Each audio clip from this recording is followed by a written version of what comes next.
Tahukah anda di mana hendak melaporkan jenayah cyber di Malaysia? Adakah anda pernah dengar isu berkaitan dengan jenayah cyber? Ya, pernah dengar tentang isu jenayah cyber. Jenayah cyber merujuk kepada satu tindakan jenayah dilakukan melalui internet, media sosial atau teknologi digital.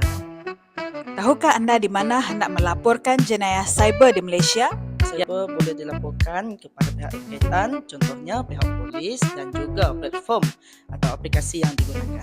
Jika melibatkan penipuan kewangan, saya akan menghubungi NSRC di talian 997 dan juga akan melaporkan kepada pihak polis. Jika anda menjadi mangsa jenayah cyber, jangan panik.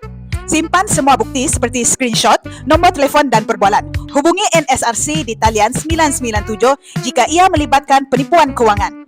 Laporkan kepada pihak berkuasa seperti buat laporan kepada pihak polis.